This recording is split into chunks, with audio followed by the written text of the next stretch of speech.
Alright guys, let's review Frozen 2, which was a highly anticipated movie by a lot of people who are fans of the first Frozen. And for me personally, I did like the first Frozen movie, but I thought that uh coming out of the first Frozen movie, I liked it, but I never thought that it was one of the best Disney movies, like animated movies, but it was a good solid movie and I did enjoy Frozen the original a lot.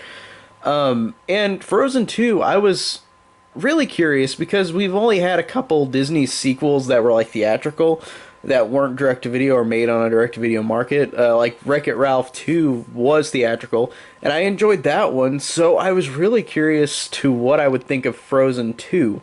Because again, Disney does not really ever do theatrical sequels. So I really was curious. And coming out of Frozen 2, if I had to say it in a couple words, I thought it was solid, but less needed. Like it's kind of a sequel that it feels a lot like a high budget direct to video Disney sequel in which there's not much that changes. It's a lot of the same. It's a lot of the same in terms of the story, in terms of how Anna and Elsa, those characters, how they evolve in the movie, kind of is similar to the first movie. Olaf's Olaf again, and then all these, and like Kristoff and Finn are kind of the same too, minus like Kristoff wanting to propose to Anna. But besides that, the characters are pretty much the same.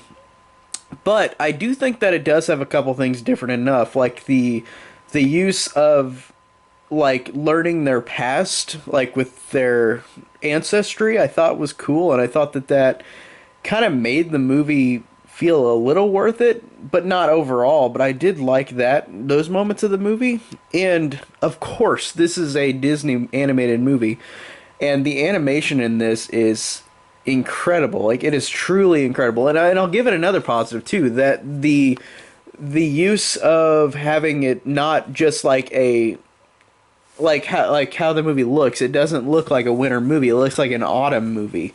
And I thought that that really gave the movie its identity and visually and how it looks. And I really appreciated that too. But overall, it's just one of those sequels where I mean I didn't mind it. I didn't dislike it, but I didn't love it. I didn't but again, I didn't love the first Frozen. I thought it was good. But this one I thought was just a sequel that it exists, and there are some things that I enjoy about it. The music, again, is good. Not as good as the first one, but the animation is incredible. Honestly, the animation might even be better than the first film, which is great. Where the first film you got a better movie, I guess. The second film was better animation. So better animation, some good songs, and some unique stuff about it to the original, I think does give this a one up to some of the other Disney sequels, but it's not as good as the first one in my opinion. I did like this one all right. It was solid, but it was a little less compelling and a little less needed, if that makes sense. So that is my review on Frozen 2. And tell me down below what you guys think of the movie, and thank you guys so much for watching.